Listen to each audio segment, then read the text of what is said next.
Channel ఈరోజు మనం వరంగల్ జిల్లా 13వ డివిజన్కి చెందిన బొట్ల ప్రసాద్ గారితో ఉన్నాం. కాంగ్రెస్ పార్టీ ముఖ్య అధ్యక్షుడు మనతోనే ఉన్నాడు. నమస్తే సార్, బాగున్నారా? బాగున్నాం. మీ పార్టీ తరఫున మీ డివిజన్ ప్రజలకు మీరు ఎలాంటి అభివృద్ధి కార్యక్రమాలు చేపట్టారు?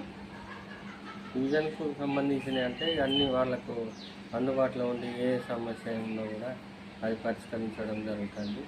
ఇంకో విషయం ఏంటంటే వాళ్ళకి ఏది ఉన్నా రేషన్ కార్డులు కానీ అందుబాటులో డెత్ సర్టిఫికేట్ కానీ లీగలేరు కానీ కులం నివాసం ఆదాయం కానీ ఇంకా ఏదైనా చిన్న చిన్న విషయాలు సంబంధించినవి ఉంటే అవన్నీ మేము అందుబాటులో ఉండి ఎవరైనా చనిపోయినా కూడా అడిగి పోయి ముందుగా పూలదండ తీసుకొని వేయడం జరుగుతుంది.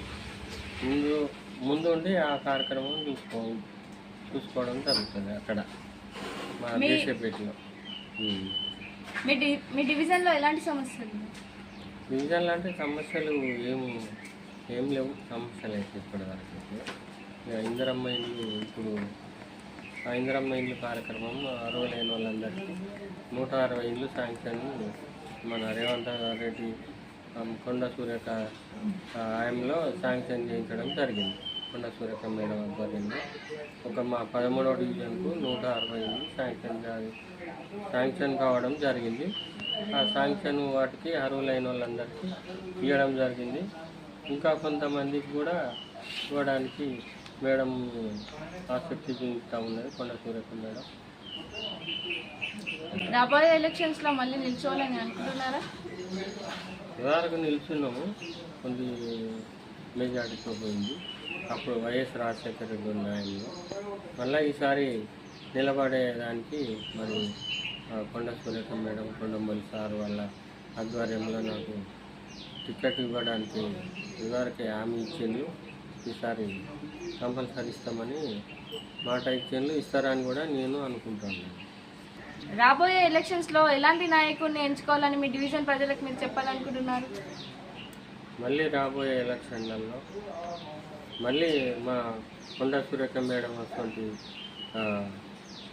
మా కొండ సూర్యక మేడం గారిని మళ్ళీ ఒకసారి ఇంకొక 5 ఏళ్ళు, ఈ 5 ఏళ్ళ కాకుండా ఇంకొక 5 ఏళ్ళు ఎమ్మెల్యేగా కానీ మంత్రిగా కానీ మళ్ళీ ఎన్నుకోవడం మేము అందరము డివిజన్ ప్రజలు కానీ అందరం అనుకోవడం జరుగుతుంది. మళ్ళీ రేవంత్ రెడ్డి గారే ముఖ్యమంత్రి కూడా కావాలనేది మా యొక్క ఆలోచన ఉన్నది అందరికీ. ఎందుకంటే ఫ్రీ బస్సులు ఇస్తూ ఉన్నాడు, ఫ్రీ గ్యాస్, ఉచిత కరెంటు ఇవన్నీ ఇవ్వడం జరుగుతూ ఉన్నది. కాబట్టి పోయిన ప్రభుత్వంలో ఎవరు కేసీఆర్ చేయలేదు కాబట్టి మా రేవంత్ అన్న చేస్తూ ఉన్నాడు. కాబట్టి మళ్ళీ ఒక 5 సంవత్సరాలు మళ్ళీ రేవంత్ అన్న ముఖ్యమంత్రి కావాలని కోరుకుంటున్నాను. ఓకే సార్, మా ఛానల్ ద్వారా ఇంకెవరికేమైనా చెప్పాలనుకుంటున్నారా? ఈ ఛానల్ ద్వారా మళ్ళీ అదే మేడం గారిని మళ్ళీ ఒక్కసారి మళ్ళీ మంత్రిగా చూడాలని, ఈసారి మళ్ళీ మంత్రిగా కూడా ఉండాలని నేను కోరుకుంటున్నాను. Okay sir, thank you. So ఇదండి టుడే ఇంటర్వ్యూ.